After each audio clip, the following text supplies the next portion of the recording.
Alors, nous continuons notre lecture de la deuxième épître aux Corinthiens, et là, on en est arrivé au chapitre 10-12 qu'on va un peu, j'allais dire presque trahir, tellement on va les survoler. Donc, c'est la deuxième partie de la lettre. Hein. Oui.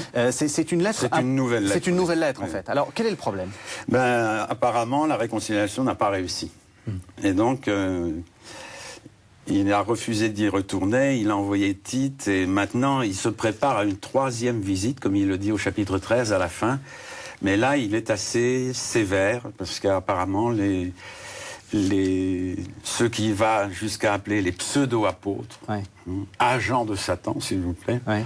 donc ont continué leur ravage dans la communauté, en confortant les Corinthiens dans une sagesse humaine, trop humaine, et en comptant sur des expériences spirituelles, mais pas sur du concret dans la vie évangélique. C'est ça qu'il... On a des idées de ces opposants? On sait bien qui c'est? C'est des chrétiens? Très mal. Ouais. Oui, des apôtres. Ouais. Ce qu'on sait, je peux vous lire, là il y va comme ça. Ils sont hébreux, moi aussi. Ils sont israélites, moi aussi.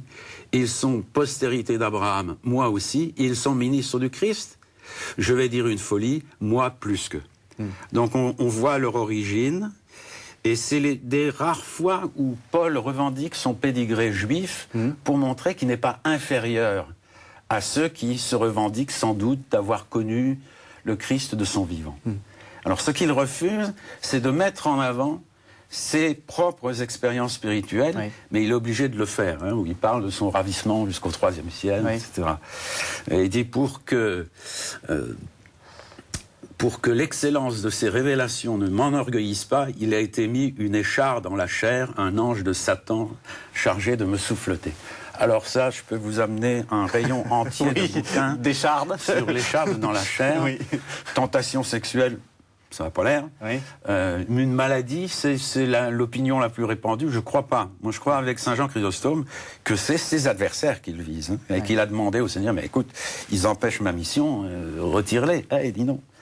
Ouais. La puissance se déploie dans la faiblesse, comme il dit dans la suite du chapitre. Ce qui fait qu'effectivement, à partir du chapitre 11, il met en avant ce qu'il appelle ses titres apostoliques, ses titres de gloire, et en fait, c'est souvent des titres de faiblesse. Oui. Il raconte ses épreuves, ses flagellations, le fait d'être descendu dans un panier à linge depuis Damas, etc. Oui.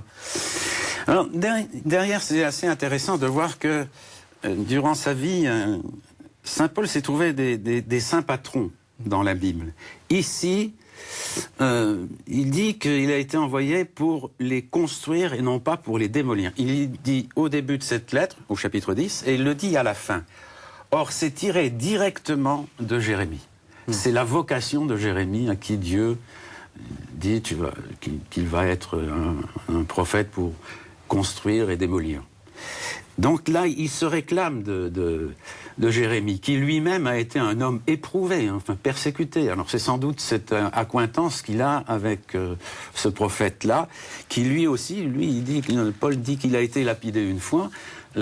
Les légendes juives anciennes disent que Jérémie a fini lapidé par son peuple. Alors, est-ce qu'on sait comment ça s'est terminé, cette histoire? Parce qu'en lisant cette dernière partie de la lettre, on a vraiment l'impression que c'est la catastrophe, que le pauvre Paul, il n'en viendra pas à bout de sa communauté. Je pense que ça ne s'est pas bien terminé. Ouais. Mais enfin, il est quand même passé à Corinthe ramasser la collecte. Si on fait des comparaisons avec les Actes des Apôtres, qui sont, eux, très discrets sur le sujet, il n'y a qu'une allusion. Mais non, je pense que ça s'est mal terminé, qu'il n'y est plus retourné. Bon. Alors que, et c'est là-dessus qu'on va terminer, le chapitre 12, versets 11-19, c'est une belle expression de la tendresse. Ah oui, tout à fait. C'est là où il va remettre en avant... donc il reproche à ses rivaux de se faire payer dans les communautés, et ce qu'il y a derrière, d'après ce qu'on peut lire, c'est que ses rivaux disent « Mais vous voyez bien qu'il se reconnaît comme un apôtre de seconde zone, puisqu'il ne se fait même pas salarié. » Okay.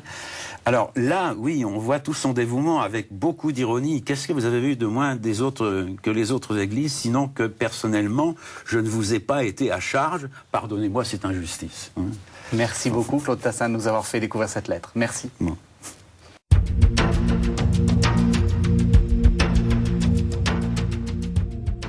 Tout de suite,